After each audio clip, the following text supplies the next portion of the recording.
دي اهم لوحه حجريه في مصر.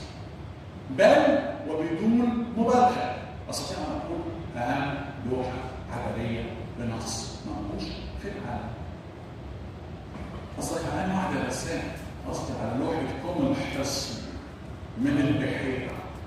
ليه بس بعتبرها اهم لوحه واهم نص؟ لان دي من ايام البطالمه، من ايام بطولمس الثالث. نقول تاني؟ بطولمس الثالث. هتقول لي اللي هو بطليموس، مش اسمه بطليموس. بطليموس مفيش بطليموس. مفيش اختراعات بعد كده. راجل اسمه بطولمس. الانجليزي مش هينطقوا بيه علشان الناس اللي في السياحه اللي حاضره معانا مش هينطقوا بيه، هيقول لك طالب مثلا. فانت تقول الانجليزي كلنا مسلمين. الله يعلمهم الانجليزي لان البي مكتوب.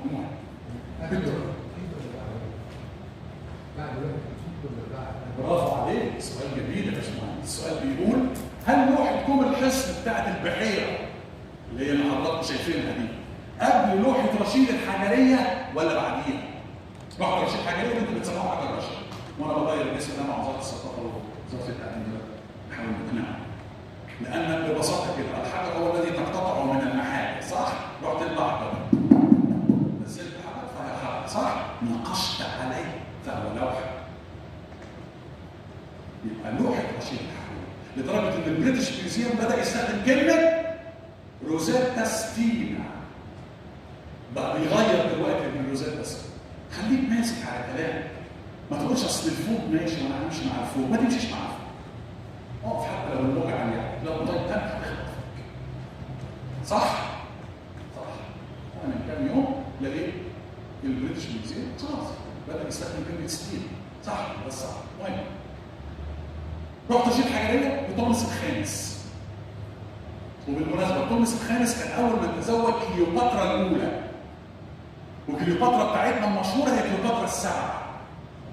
لكن اول ملكه اسمها كليوباترا ظهرت في التاريخ كانت مرات صاحب لوحه رشيد الحجري. فكده يبقى انت كده ايه؟ عملت كونكشن حلو بينهم كلهم.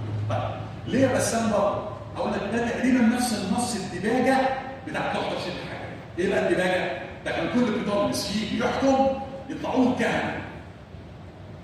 انه ابن رعد، انه ابن حرس، انه حرس الذهبي، انه الثور القوي. دباجه. لازم الكهنه يقولوا لبطولمس الدباجه دي. وبعدين يقولوا له المعابد شيل لنا الضرايب، ادينا مساحات في المعابد اكتر. وبعدين يعدلوا مناقبه. يعني مثلا هو هنا بيقول مثلا بطولمس الثالث هنا في اللوحه اللي انت حضرتش هنا بيقول ايه مثلا؟ ولقد خلصت مصر من ايه؟ من الذين كانوا يحاربونها. شوف. وعندما حدث ان نهر النيل لم ياتي، يعني حصل دراوت، حصل جفاف، الناس خلاص هتموت من الجوع، استوردت الحبوب لشعب مصر باموال كثيره. ده بطولمس الثالث اللي بيقول ده لا يا فلوسنا منحنى جدا منك ازاي؟ فقلت لا انا هعمل لك مره هعمل لكم مره واحده اسمها النكته والسخريه في مصر. هجيب لكم نكت طالعه من المقابر راسمها. هجيب لكم اول نو كومنت في التاريخ على ارضيه موجوده في المتحف المصري. رسمه نو كومنت. لا تعليق. اللي احنا لما فتحنا عينينا على صلاح شاهين في الاهرام لو تفتكروا كان لا تعليق دي اول مره نعرفها في الفيديو. كان صلاح شاهين.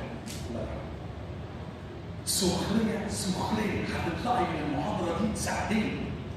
اسمها كده، اسمها جوكس ان انشنت ايجيبت. هتطلع تقول احنا شعب ثأري.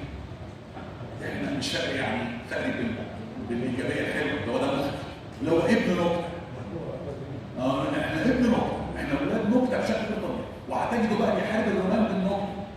وهتحارب الراجل الامبراطور اللي هو لدرجه ان في امبراطور بس مش هنقول مش موضوعنا يعني. في اسكندريه زهق، كانوا اكتر ناس بيقلسوا معروفين حاجه اسمها الموكينج. الموكينج ده السخريه. خلاص؟ فاشهر جزء في مصر كان مشهور بالموكينج ايام الاحتلال الروماني كانوا السكندريين. مسكوا الامبراطور، كان عمل عمله جديده، هو كان امبراطور شويه زي في الوزن يعني قعدوا بيصغروا مش عارف. وقالوا ان العمله دي بكره هتبقى بعملتين. من ده بكره؟ بقرشين.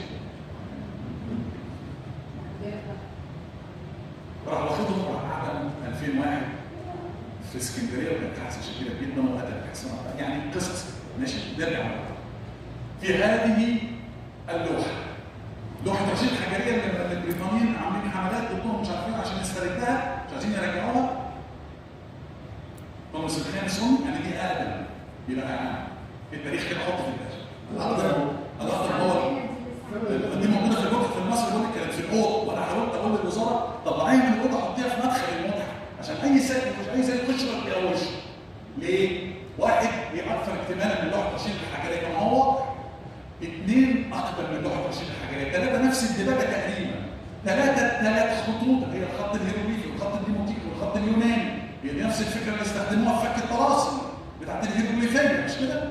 نفس القصه بس ليها واكثر اكتمال. اللي جايه بقى وبها جمله تدشن، هنا بقى اهميتها، بها جمله تدشن inauguration لاول مره في تاريخ اللي جاي العالم ان العام 365 يوم وربع. النص كده واذا لم تظهر النجمه في خلال الاربع سنوات يعتبر السنه الرابعه يوم زياده، يعني مقسم كل سنه ربع ربع ربع، وجعل السنه الرابعه وراح مخلي يوم زياده وسماها السنه العربيه. ده مصر القديمه هو تاثر بيها. ربع وربع وربع ربع يبقى ايه؟ هيبقى واحد عشان سيادتك يبقى يوم. يبقى 365 هنمشي 3 سنين، السنه الرابعه هنخليها 300 اشهر 66 ونسميها السنه العربيه.